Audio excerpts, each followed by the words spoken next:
Are you interested in learning how to build a voice AI assistant that can actually remember past conversations as a real receptionist would? In today's video, I'm going to break down 3 ways on how we can give your AI assistant memory, ranging from easy to more advanced solutions. And then I'll walk you through on how we can build a flow with Vapi, Make, and Airtable so your AI assistant can start remembering past conversations. If you're new to voice AI development, my name is Quincy. I'm the founder of Good Looking AI, and we build voice AI solutions for businesses to help them save time and automate tedious tasks. Before we begin, if you're new to this channel, hit the like button, subscribe, and let's get started. All right, let's break down 3 ways on how to build memory into your AI assistant. But first, I want to state that in today's video, I'll be primarily focused on how to build option 1. But I do want to break down 2 other options so you can see that there's levels to this type of solution depending on your client's business size and needs. Now, option 1 is going to be ideal for small to medium-sized businesses. Ultimately, this is your fast, cheap, and easy to set up method. Now, the architecture is very simple and straightforward, where we have a user that engages with the AI assistant. The AI assistant has a set of tools, and these tools connect to Make, an automation platform, by connecting it via a webhook. So we connect the tools connect to Make using a webhook. So in Make, we can use an Airtable module where this tool will query records by phone number of the user so that we can get the previous call history, return that back to the Vapi assistant so that the assistant can personalize the engagement with the user, providing a more meaningful experience. Now, this type of solution is going to be ideal for your local plumbers, your local HVAC technicians, small cleaning companies. Option 2 is going to be more of a medium type complexity. So this is going to be ideal for medium-sized businesses such as your real estate firms, your insurance agencies, fitness chains. This is a system that tracks many users and also queries dynamic data, right? So this architecture is oversimplified, but it may look something like this, where the user again engages with the AI assistant. AI assistant has a set of tools, and we connect to an automation platform such as Make or NAN via a webhook again. And this time, instead of using a CRM like Airtable, now we're connecting to a real database, something like Supabase or Firebase. So in this example, we query the database by phone number. We query the database, which is essentially our backend. We return that response back. We return what we found in the database of the previous call history, goes back to the assistant to personalize the engagement with the user. Now, the reason why we're using a real database, something like Supabase or even Firebase, is because if the company, such as, a real estate firm or an insurance agency, if they have many users, it's not going to be scalable to use something like Airtable. As you have more calls and append more call history to each lead, it will continue to expand your Airtable, which is going to lead to a decrease of performance. Airtable is not designed to act as a database in this type of way. So if the solution is going to be being used, or it's going to be used by thousands and thousands of users, using a real database is going to be crucial so that you can effectively query and return data back to the assistant as fast as possible, right? So these tools, these platforms like Supabase or Firebase are built to query and return data as quickly as possible. Now, the way we would use a CRM in this type of solution in option 2, right, is where we log the details to the CRM, something like HubSpot or Pipedrive, right? This is going to be our CRM sync, where we sync our CRM with our backend database. Now, I want you to think of the CRM in this solution as client dashboard, sales metrics, deals, stages, and reporting. This is going to be the front-facing dashboard for sales teams, marketing automations, deal pipelines, reporting, contact tagging, and email sequences. This is going to be where the real estate agents, the insurance agents, the fitness coaches go to track all the data and to see what's going on with the system. So this is going to be very crucial that we use an actual database so that our system is scalable and quick, fast as possible with querying data, and also provides a good user experience for the clients so they have something to actually engage and interact with and see what's happening in real time. Now, for option 3, this is going to be ideal for large enterprise businesses where they need full stack control. Latency needs to be optimized. The system needs to meet specific compliance regulations. There needs to be audit logs. Ultimately, this is your advanced solution. Now, again, I want to notate that this is going to be an oversimplification of the architecture used for an enterprise type solution. Again, it's just to paint a picture to help you understand as much as possible. Now, the way the architecture might look like is you have something like a user that engages with the AI assistant. This could be on Vapi. This could be a custom developed AI voice assistant using something like LiveKit. But for this sake, let's just say it's a Vapi assistant where it has a set of tools. Now, these tools will be invoked, but the difference between option 3 from the other 2 options is we're invoking tools to a low-code automation platform like Make or N8N. In option 3, in an enterprise solution, we may be connecting or invoking tools to a custom backend. So the custom backend is going to be the orchestration layer. Now, what do I mean by orchestration layer?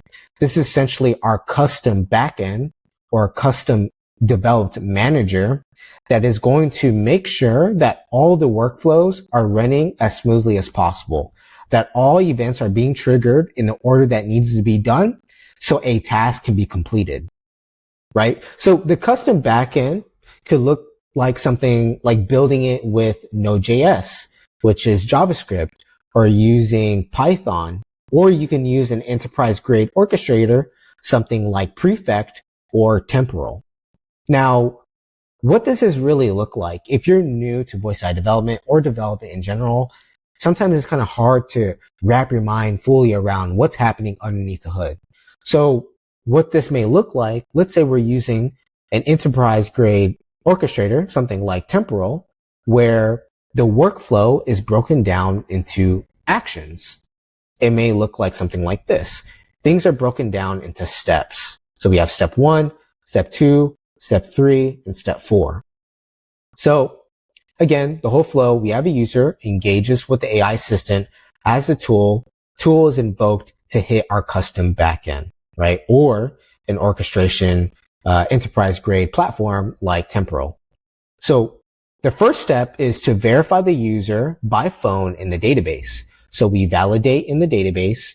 Now, for an enterprise level, a database may look something like Postgres SQL, which is a relational database. It's a database where data is stored in tables very similar to Google Sheets, where there's rows and columns, right? Or the database may be something like MongoDB, which is a different type of database.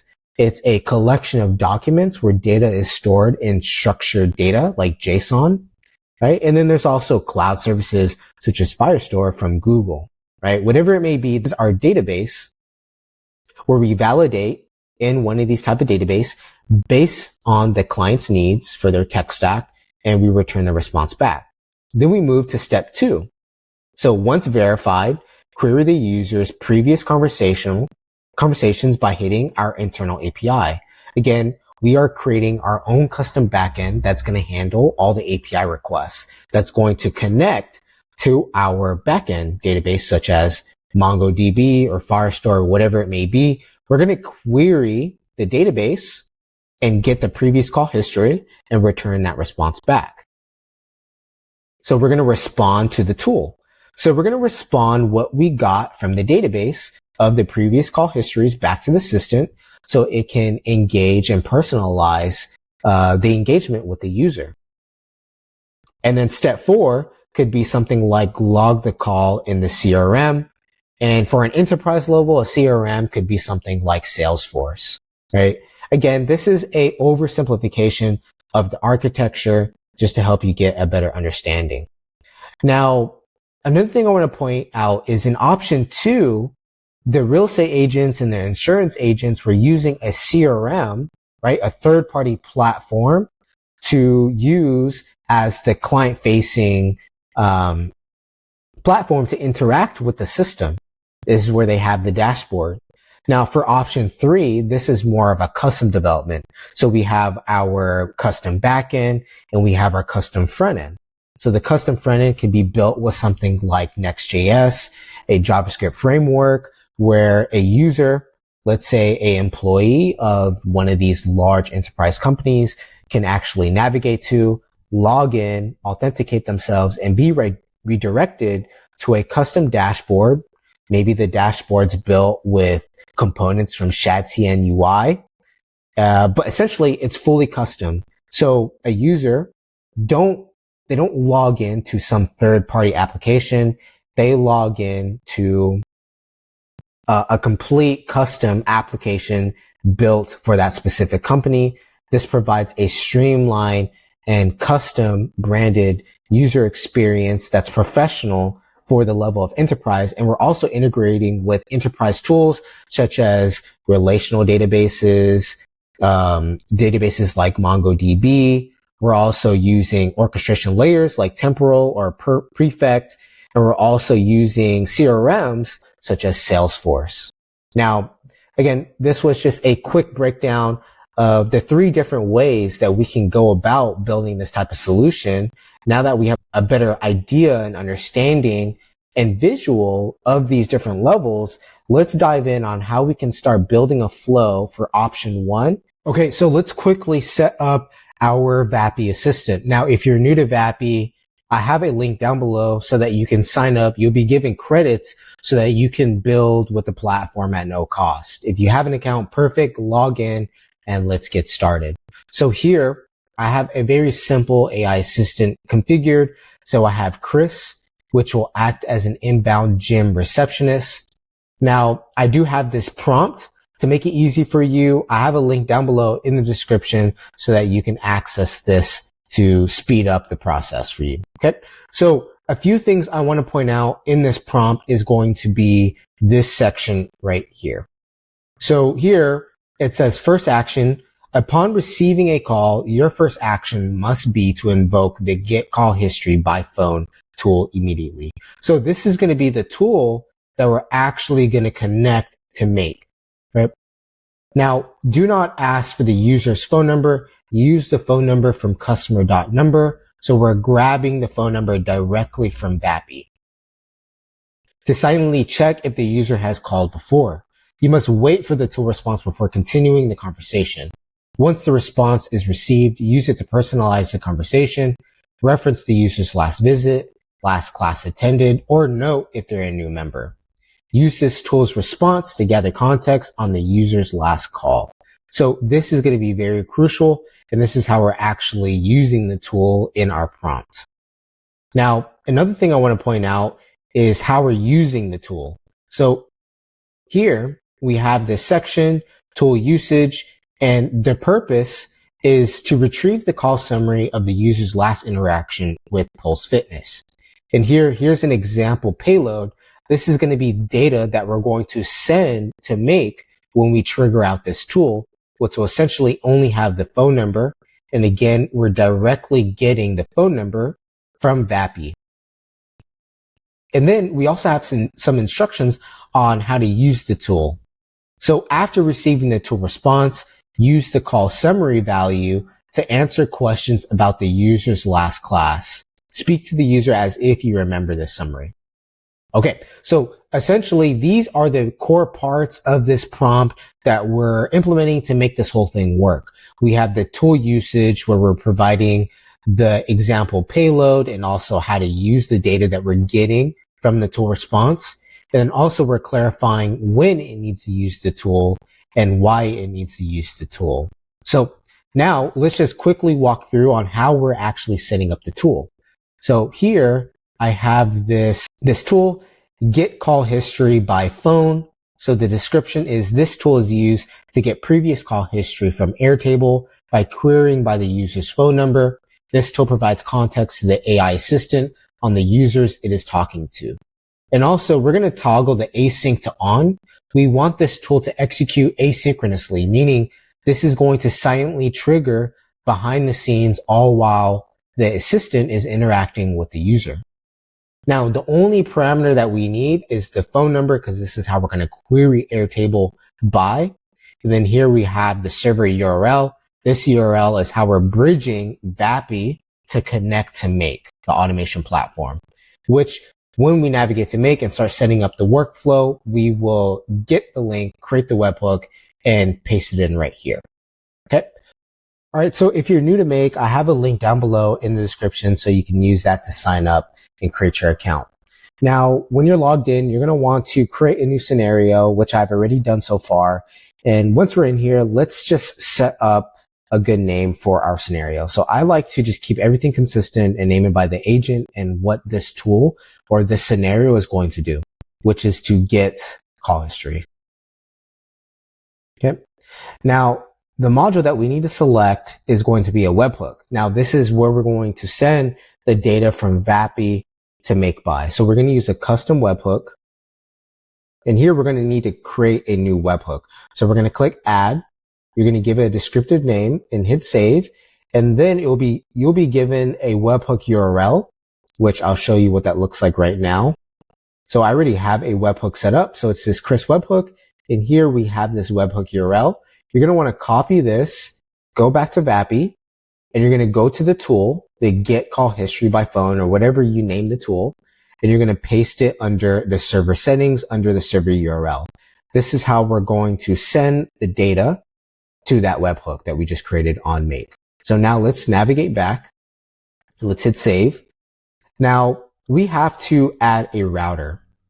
So there's going to be two paths that this scenario is going to handle. The first one is going to get the call history in Airtable by the phone number. And the second one will be the end call report so that we can update the record in Airtable and add the call summary, right? So let's quickly do that. We have the two paths set. So let's set this one so it's organized. This one's going to be get call history. And then there's going to be some additional things that we need to set up, such as applying our conditions, but we'll need to wait until we start sending over some data from Vapi to this webhook. And we'll do that in the next steps to come. So let's just quickly hit save. And then here, this is going to be for the end of call report. So again, just to keep it organized, end of call report. And again, we're going to have to set some conditions, but we'll do that later on. Let's hit save. And now let's focus on this path. So get call history. The very first step is for us to make a request or use an Airtable module so that we can query and locate the user by phone number. So let's click on this. We're going to select Airtable and we're going to search records. And here we need to establish a connection. I already have a connection made. What you're going to want to do is you're going to click add. You're going to click on Airtable OAuth. But first, before you do this, let's navigate to Airtable and set up our workspace. Okay, so I'm in my Airtable workspace. You're going to want to click on this plus so you can create your workspace. I've already created mine, which is this database workspace. Once you create your workspace, you're going to select start from scratch. You're going to be prompted to either use their Omni AI to help you create the workspace, or you can build from scratch. Just choose build from scratch. And then you'll be taken to here. Now it'll say like table 1, something like that. Be sure you rename it so everything is descriptive. And here I have a table with 5 columns: name, phone number, call date, call summary, and the status. We don't really need the status. We only really need to focus on these 4. So just ensure that your table on Airtable has these 4 columns: name, phone number, call date, and summary.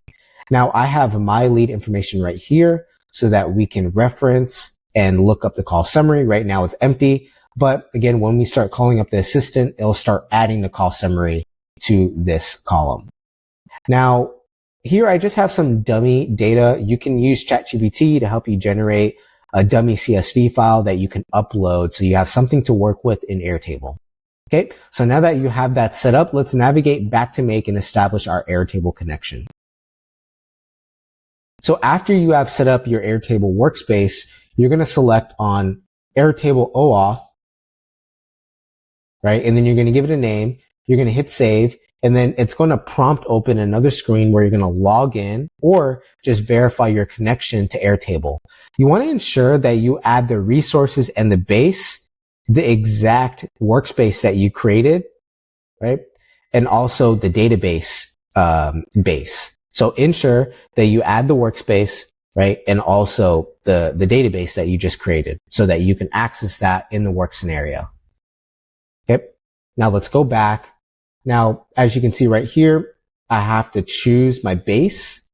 So I'm going to choose the database.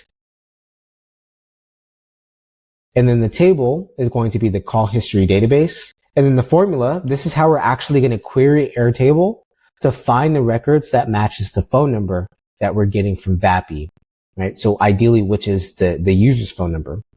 So it's going to be open and close squiggly brackets inside here. We want to put phone number. And this needs to be exactly the same with how you have it set up in Airtable. So here I have phone number. So actually, let me fix this. It should be this phone number. Set it equal to, and inside double quotes, we're going to add the phone number.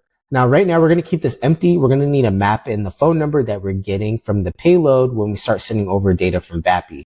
But for now, this is suffice enough. And we only want to limit to one because we only need to find one record, right, for that user. There should only be one record for the users that are calling in. Okay. So now let's hit save.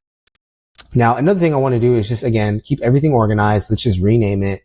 And this is going to be locate user by phone. Okay, so let's hit save. Now, the next step, again, is a router. We need to handle what if the user is not located in our Airtable, right? And then we need to return that back to Vapi so that Chris, the AI assistant, has context knowing, hey, we were not able to locate this user in our Airtable. And then another path is to handle if the user is found, right? So if the user is found and then we want to return all the data in the call summary. Okay. So let's use a webhook response. Now the response body needs to be in JSON. So it's going to be an open and close squiggly bracket. Let's just move this to the next line, right? And let's add some spacing for the next line. And then we're going to use double quotes, and it's going to be results as the key. Now, this results is an array. So we're going to use an open and close square bracket. Okay. And then also we need an open and close squiggly bracket. Okay. Now, inside the open and close squiggly bracket, we need two key value pairs. The first one is going to be the tool call ID. And then close the double quotes. Use a colon. And then here we're going to need to, again, dynamically map in the tool call ID when we send the data over, which we'll do that later on. But after the double quotes, let's add a comma. Let's move to the next line. And now we need to add the result. So this result is where we're going to add in the message that's going to be returned back to the assistant. So right here, let's just put previous call summary. Oops. Yep. Let's add a colon, and then we'll dynamically map in the data for the return result of what we found in Airtable, and we'll map it right here. So let's just quickly hit save, and this is going to be the path if the user is found. Okay. And then another one is going to be if the user is not found. Let's hit save. Again, we're going to use a webhook response. It needs to be in JSON.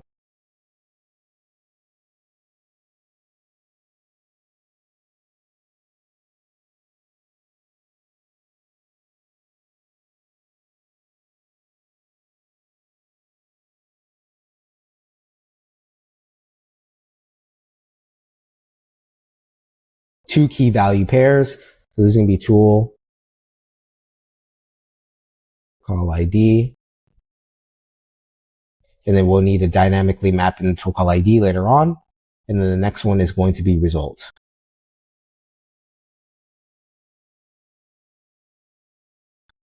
And we can put something like user not found. Okay. So now let's hit save. Okay. So now that we have this first pass set up, now we need to actually map in the value that we get from locating the user by phone number in Airtable.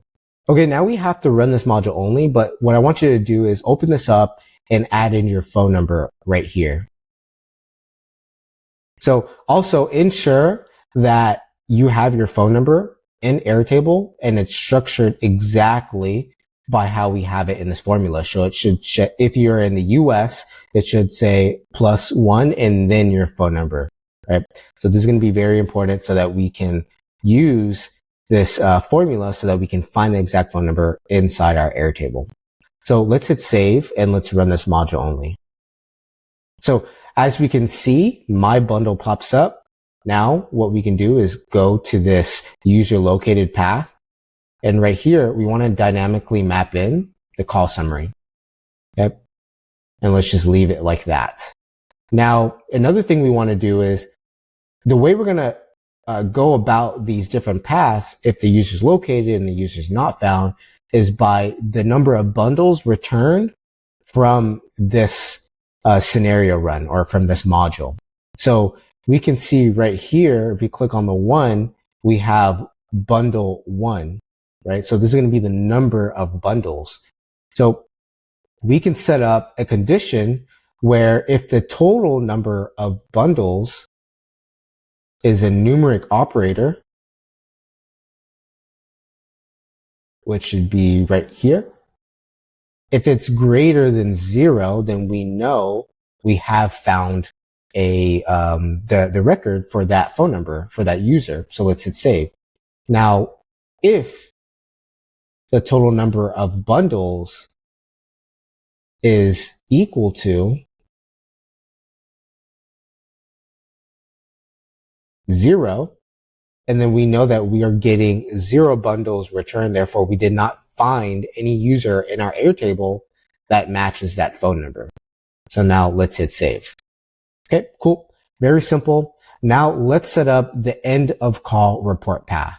So very similar. What we're going to do is we're going to use an Airtable module. And then we also want to search records. So what's happening is at the end of the call, it's going to send an end of call report.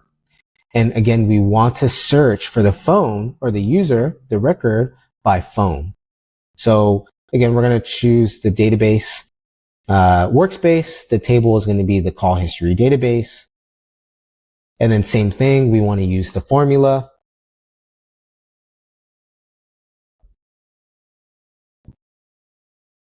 Okay. And then let's limit this to 1.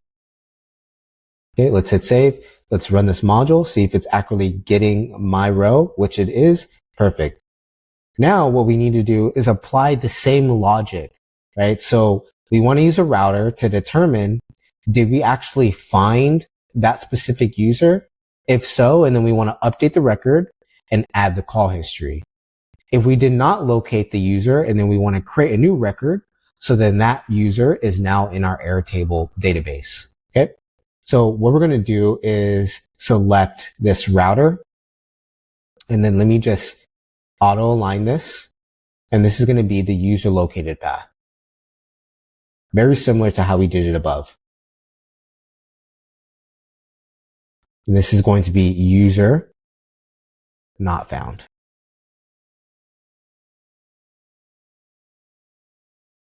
Okay, so once the user is located, and then now what we want to do is update that record. So we're going to update a record. For our base, we're going to choose the database, call history database. And then now what we want is to grab the record ID from this module here. So we can see 7. Let's grab the ID so we're referencing the correct row. And then here, what we need to do is add the call summary that we get from Vapi. But again, we don't have any data sent over yet, so we'll need to map this in the moments to come. Okay, so now let's just hit save, and then let's rename this. Let's actually rename both of our modules. So this one is going to be update user record. And then this one is going to be locate user by phone. And then let's hit save. Now, let's handle the path if the user is not found. So if the user is not found, and then we're going to use an Airtable module again. This time we're going to create a record. Choose the database as the base, and then also choose the call history database table. Now here, this is where we're going to want to map in all the data that we're getting from Vapi. So let's just hit save for now. Okay. And then let's also set up our conditions. So very similar to how we did it before. If the total number of bundles numeric operator is greater than 0, we're going to hit save. And actually, let's just make sure that this is correct. Yep, greater than 0. And this one is equal to 0. Okay. And then here, this is going to be if bundle, total number of bundles is equal to 0.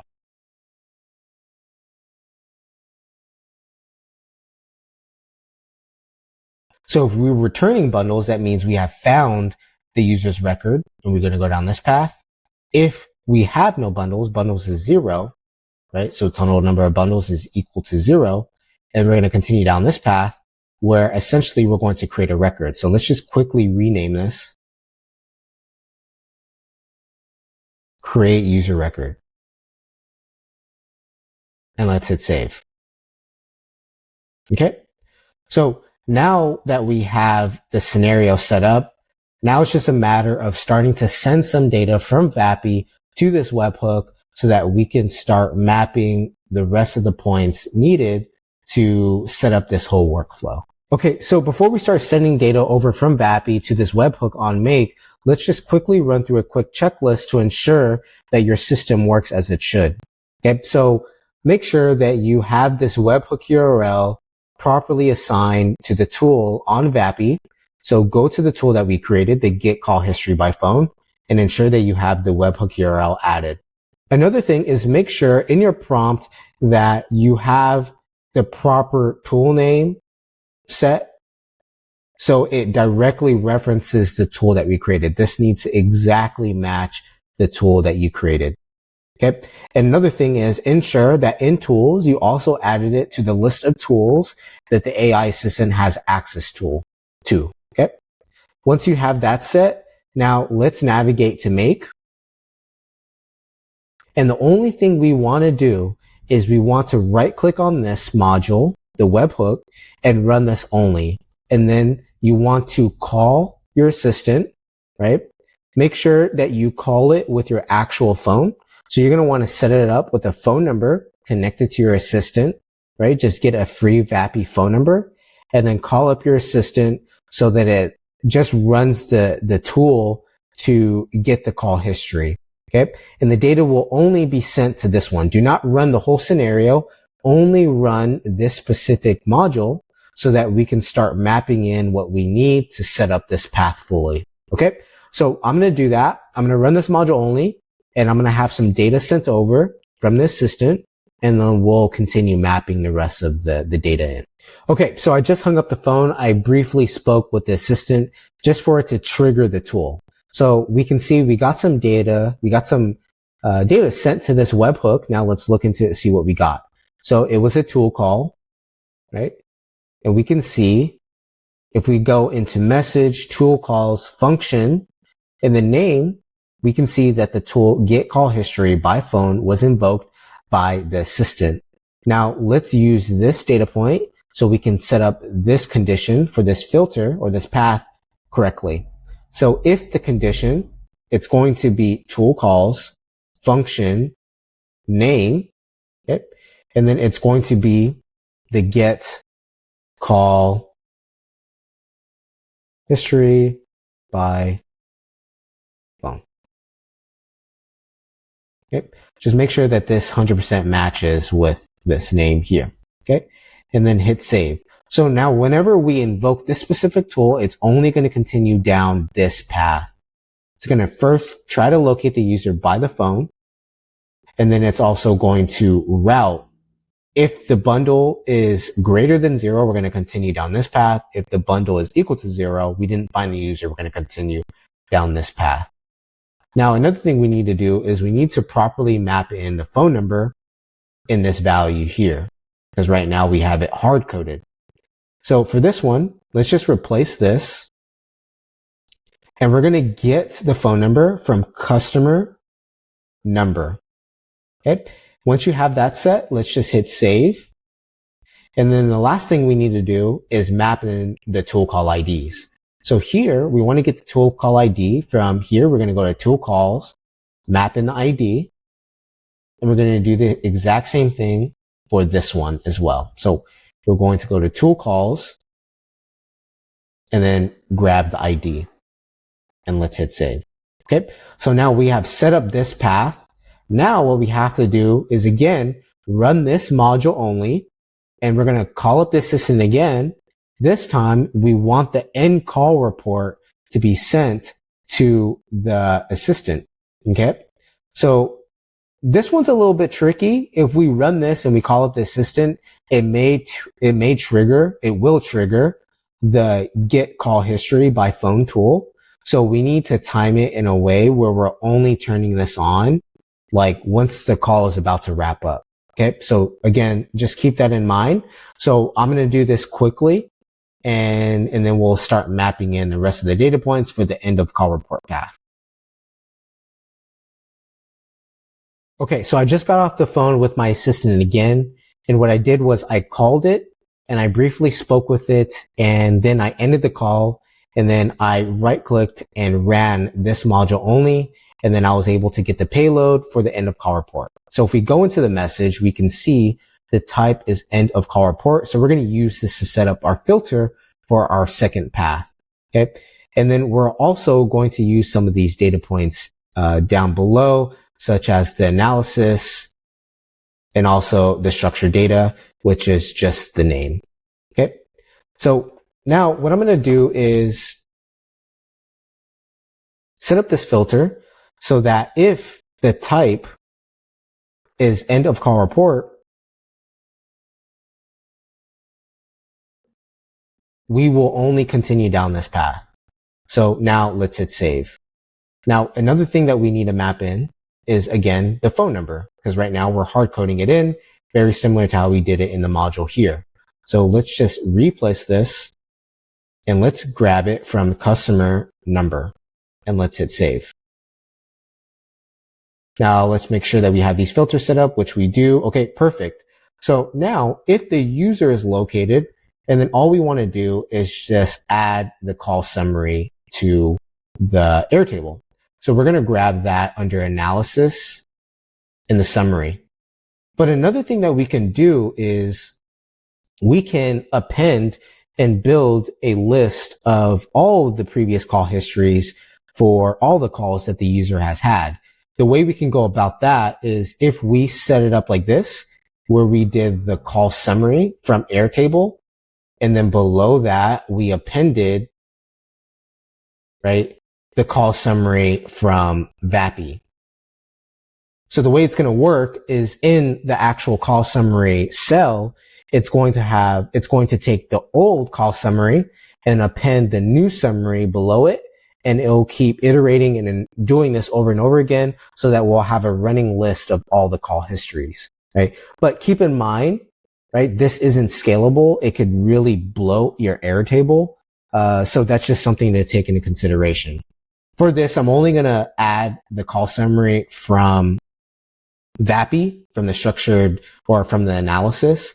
But what I am going to add is a date. And we'll format the date in a clean way so that in the call summary, it has the date of when the summary was made and then the call summary. So I'm going to use something like a format date. Format date takes in two parameters. The first one is going to be the actual date. So I need the now, right? And then let's format it to be something like month, and then the day, and then the year, and then we're going to add the time to this. So we're going to do H, colon, MM, and then an A. So it's going to have the month, day, year, and then it'll say something like 2 o'clock, 2 p.m., something like that. And then it will say the actual summary of the call. Okay. So now that we have that out the way, let's just hit save. That's good for now. And then for if the user is not found, that means we need to create the record, right? Create the user in our record. This is where we need to grab the name. So we're going to go to analysis, structured data, and let's add the name. Now for this specific structured data, right? In your Vapi, go to analysis. In the summary, if you want to generate more detailed summaries, or the summary needs to be a specific standard, and then you can prompt it so that your summaries are consistent and follow a specific like format. And then also in structured data, we can add the data points that we want to extract from the call, such as here I have the extract the following from the call, name, and the name, we can add a description. This is just the name of the user. Okay. So essentially for this scenario, all we need is just the name as the structured data point. So let's go back to make, right? And then now let's map in the phone number. So again, customer number. Now the call dates, what we can do is add the started at, but again, this date is not going to be formatted in a way that's going to be easy to read by humans. So let's use makes functions. So we're going to use the format date. We're going to plug in the date started at.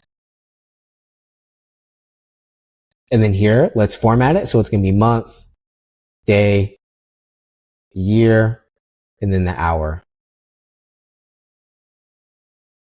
Yep.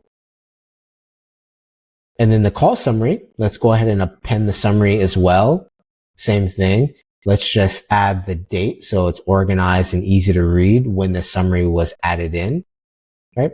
And then the status, as I mentioned earlier, we don't really need this for this use case, but this is good. So we're handling the two paths if it's found, if the user is found, and then we're just going to update the record and then add the latest call summary.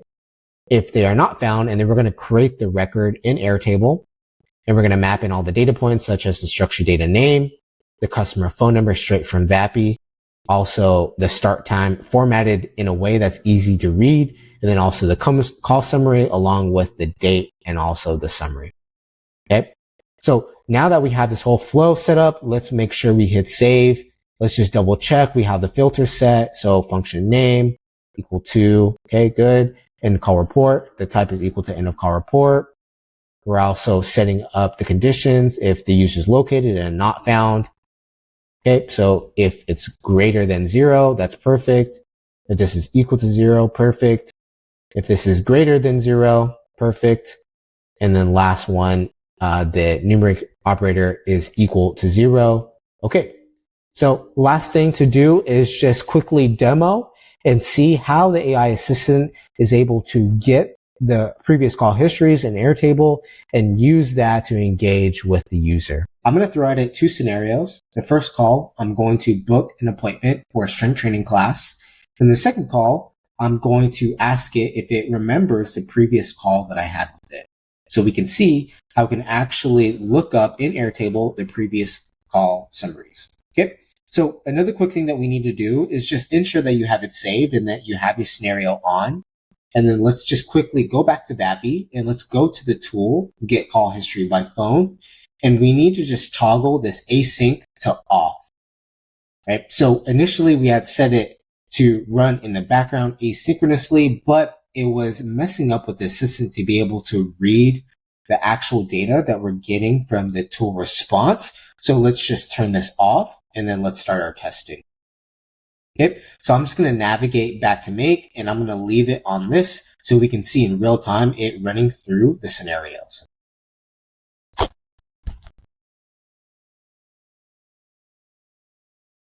Thank you for calling Pulse Fitness. This is Chris. How may I help you today? Hey, Chris, my name is Quincy. I actually just moved to the area and I'm looking to book a free trial for a strength and training class. Welcome, Quincy. Great to have you in the area. This is your first time reaching out to us. Let me get you set up for a free trial strength training class. Do you prefer a morning or evening session? Let's do morning, possibly around 9 a.m. Quincy, we have a strength training class available at 9 a.m. on weekdays. So tomorrow morning at 9 a.m. work for you, or would you like to choose another day? Yeah, tomorrow, Thursday works. Let's do tomorrow, Thursday, 9 a.m. You're all set for the strength training class. Okay, so as we saw, it triggered out the get call history tool by phone, and now it's actually running the end call report. So now let's look into Airtable and see what it populated. So here, it's formatted with the date. Quincy called Pulse Fitness to book a free trial for a strength and training class after recently moving to the area. The AI assistant successfully scheduled Quincy for a 9 a.m. strength training class for the following day, Thursday, and provided instructions to arrive 10 minutes early with a water bottle. Okay, so the summary could be better, but this would just be adjusting the prompt in Vapi for the analysis, and we can come up with more detailed prompts. And yeah, so now let me call it again and see if it's able to reference this information that I actually just spoke with it and booked a booking or a class for a strength and training for Thursday.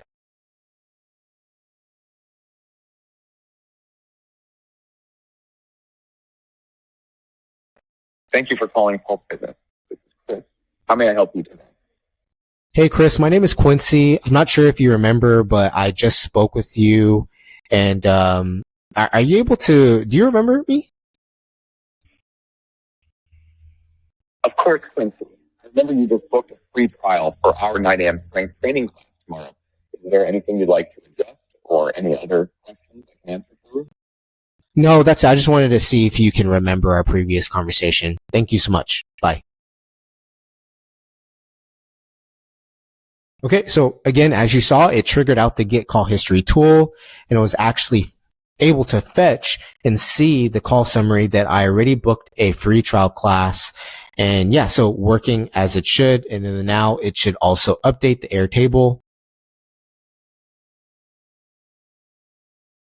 So Quincy called Pulse Fitness to speak with Chris, asking if Chris remembered the previous conversation. Chris confirmed remembering Quincy and their booking of a 9 a.m. strength training trial. Quincy then ended the call, satisfied that Chris recalled their interaction. And just like that, we built a memory-powered voice assistant that feels way more intelligent and useful. If you would like the full make blueprint and prompt that I used in this video, feel free to get it down below. Link is in the description. And if you would like on how I build tier 2 and tier 3, be sure to subscribe. Those videos are coming soon. If you would like help setting this up for your business, feel free to use the link down below in the description to book a free discovery call with me. Again, my name is Quincy. Thank you for watching, and I'll see you next time. Peace.